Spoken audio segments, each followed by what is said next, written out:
Le Christ est ressuscité. Il est vraiment ressuscité. Alléluia. Chers paroissiens, je vous souhaite une joyeuse fête de Pâques. À vous, à vos familles, à tous vos proches. Cette fête de Pâques, c'est vrai, est étrange cette année. Nous ne sommes pas faits pour fêter Pâques à distance, en télécélébration, chacun chez soi. Notre baptême, que nous fêtons à Pâques, fait de nous les membres d'une communauté, d'une famille, d'un corps. Et cette communauté est faite pour se rassembler, pour se réunir.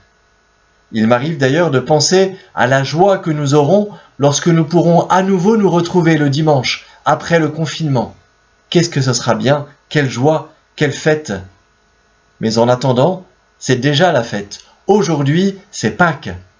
Vu les conditions actuelles, on pourrait se dire « D'accord, c'est Pâques, mais qu'est-ce que ça change? Le virus est toujours là, nous sommes toujours confinés, les journées vont continuer à se ressembler, l'économie est toujours ralentie, j'ai toujours besoin d'aller chez le coiffeur, rien ne change en apparence. » Mais en fait, tout change.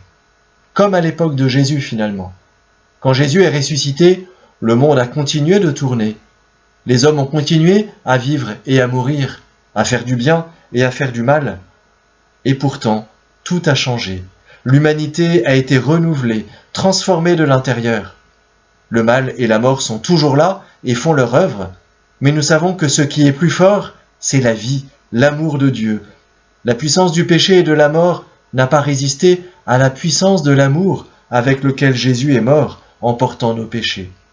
Le tombeau s'est ouvert, il est vide, Jésus est vivant et il est avec nous.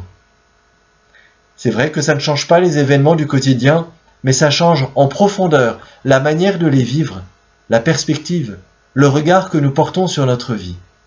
Oui, il y a des épreuves, des souffrances, particulièrement en ce moment. Elles ont du poids. Mais il y a une force qui a encore plus de poids, c'est la vie de Dieu, c'est l'amour de Dieu. Et cette force, Dieu veut la déposer en nous si nous l'accueillons, lui. Jésus est vivant, il est ressuscité et il veut vivre en nous. Quelqu'un m'a écrit cette semaine dans un mail qu'elle se disait souvent en ce moment, particulièrement en ce moment, « Heureusement que Jésus est ressuscité ». C'est vrai. D'avoir Jésus ressuscité présent dans notre cœur, dans notre esprit, ça change le quotidien. Il m'arrive des choses difficiles, je ne sais pas comment je vais me sortir de ça ou ça, mais toi, Seigneur Jésus, tu es ressuscité, tu es vivant, tu es là. Alors, ça ira, on avance. Ne boudons pas notre joie, chers frères et sœurs. Fêtons la résurrection du Christ aujourd'hui et pendant au moins 8 jours, puisque cette fête de Pâques est si grande qu'elle dure 8 jours. C'est ce qu'on appelle l'octave de Pâques, jusqu'à dimanche prochain. Fêtons Pâques dans la joie et soyons des témoins. Lorsqu'on reçoit la joyeuse nouvelle de la résurrection du Christ, on est toujours envoyé pour en témoigner, comme dans l'évangile de la veillée pascale hier soir. Le Christ ressuscité disait aux 2 femmes qui étaient venues au tombeau « Allez annoncer à mes frères qu'ils me verront ». Comment être missionnaire quand on est confiné chez soi, me direz-vous? Je vous entends d'ici dire cela. Eh bien pour cela, j'ai des propositions à vous faire, et d'abord, le grand défi de cette semaine.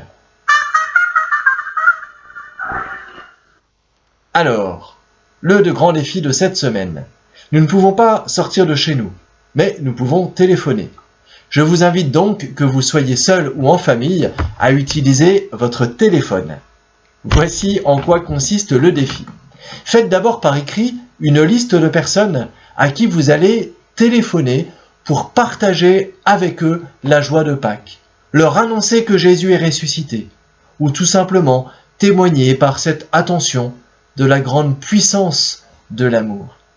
Et dans cette liste, je vous invite à inclure des personnes que vous n'avez pas l'habitude d'appeler pour ce genre de choses. Je vous laisse réfléchir. À qui?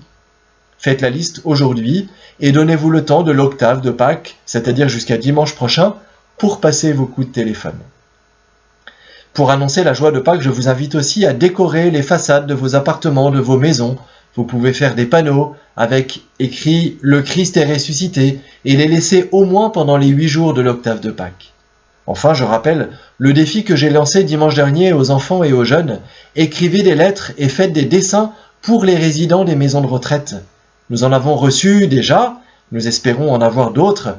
Envoyez-les demain soir à Sylvie Cossin. Son adresse et toutes les informations se trouvent sur le site de la paroisse, à la page Covid-19, restons en lien. Chers paroissiens, juste avant d'être arrêté, après la dernière scène, Jésus a dit à ses disciples, « Vous aussi, maintenant, vous êtes dans la peine, mais je vous reverrai, et votre cœur se réjouira, et votre joie, personne ne vous l'enlèvera. » Ne vous laissez pas enlever votre joie, et c'est moi-même avec dans le cœur une vraie joie, la joie profonde de la résurrection, que je vous invite à la confiance, à l'espérance, à la paix. Le Christ est ressuscité, il est vraiment ressuscité. Alléluia! Joyeuse Pâques à vous tous.